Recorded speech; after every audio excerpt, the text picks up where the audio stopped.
Sahabat beriman yang dirahmati Allah, wudhu memiliki kedudukan yang penting dalam agama Islam. Tidak sahnya wudhu seseorang dapat menyebabkan sholat yang ia kerjakan menjadi tidak sah. Sedangkan sholat adalah salah satu rukun Islam yang tidak dapat ditawar-tawar lagi. Oleh karena itu, merupakan suatu kewajiban bagi setiap muslim untuk memperhatikan bagaimana dia berwudhu. Nabi SAW bersabda, tidak diterima sholat yang dilakukan tanpa wudhu, dan tidak diterima sedekah yang berasal dari harta yang didapat secara tidak halal. Hadis riwayat Muslim. Oleh karena itu, berikut ini 10 kesalahan yang sering dilakukan oleh kaum muslimin pada tata cara berwudhu. Yang pertama, tidak membaca bismillah. Rasulullah SAW bersabda, tidak sempurna wudhu seseorang yang tidak membaca basmalah. Hadis riwayat Ahmad. Yang kedua, tidak sempurna membasuh anggota wudhu.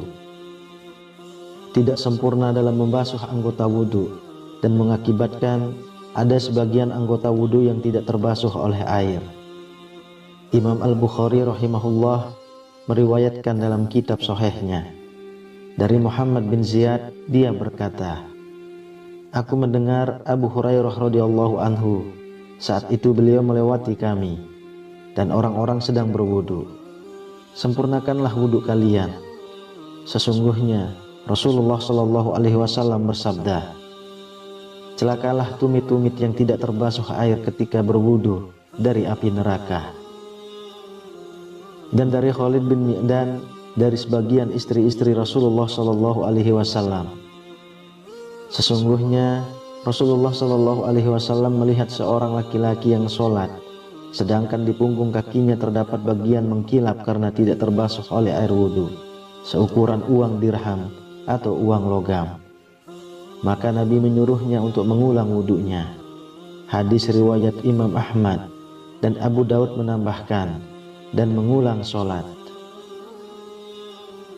Lalu yang ketiga, membasuh anggota wudhu lebih dari 3 kali.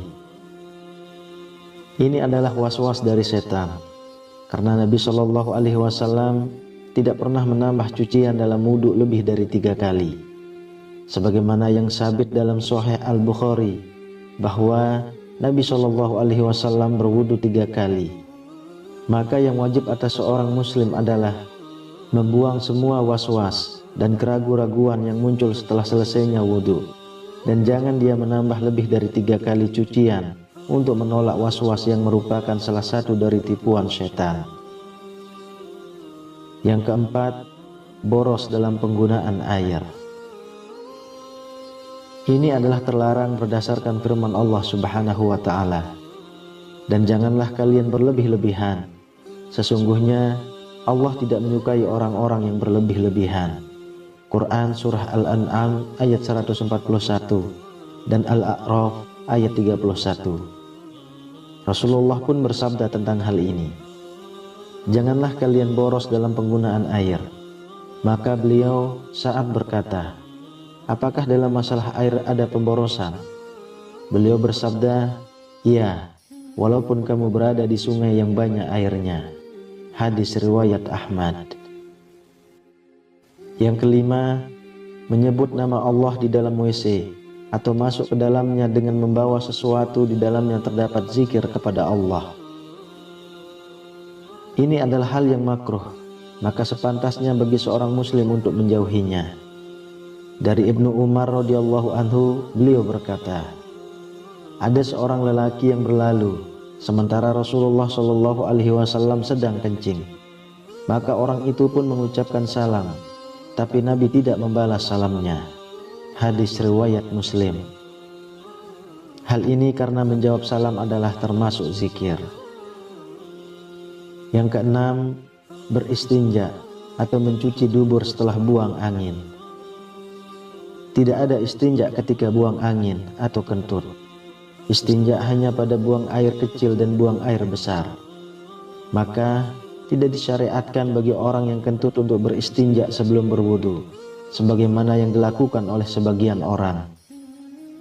Imam Ahmad rahimahullah berkata, tidak terdapat dalam Alkitab, tidak pula dalam sunnah Rasulnya adanya istinja dalam kentut.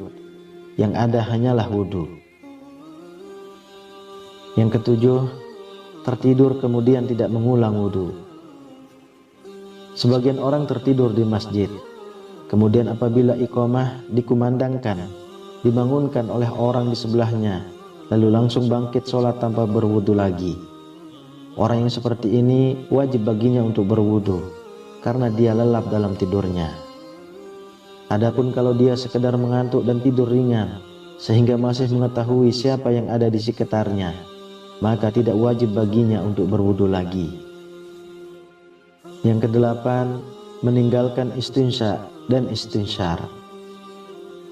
Istinsya adalah menghirup air lewat hidung sampai ke pangkal hidung, dan istinsyar adalah mengeluarkannya air yang dihirup tadi dari hidung.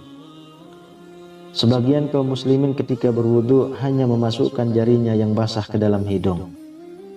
Dalil tentang istinsya dan istinsyar adalah hadis yang terdapat dalam Sahih Al-Bukhari. Dari Humran, beliau menyifati wudu Utsman radhiyallahu anhu. Kemudian ia memasukkan tangan kanannya di bejana, lalu ia berkumur, menghirup air ke hidung dan mengeluarkannya. Dan Nabi Shallallahu Alaihi Wasallam bersabda, barang siapa berwudu, hendaklah ia menghirup air ke hidung dan mengembuskannya kembali.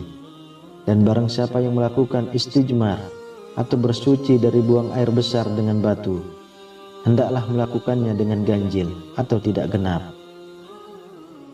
Yang kesembilan, menganggap mengusap leher dianjurkan. Padahal sebenarnya tidak demikian. Ia tidak dianjurkan dan tidak termasuk ibadah wudu. Kemudian yang ke-10, doa pada saat membasuh anggota wudu. Imam An-Nawawi berkata, doa-doa ini, yakni doa-doa pada saat membasuh anggota wudu, tidak memiliki dasar. Dalam fatwa Lajnah Daimah nomor 2588 dikatakan, tidak ada doa dari Nabi Shallallahu Alaihi Wasallam pada saat membasuh dan mengusap anggota wudu. Dan doa yang disebutkan dalam hal ini adalah bikinan orang tidak berdasar. Yang diketahui secara syar'i adalah basmalah di awal wudu, mengucap 2 kalimat syahadat di akhir wudu, ditambah dengan ya Allah, jadikanlah aku termasuk orang-orang yang bertaubat, dan jadikanlah aku termasuk orang-orang yang bersuci. Wallahu a'lam bishawab.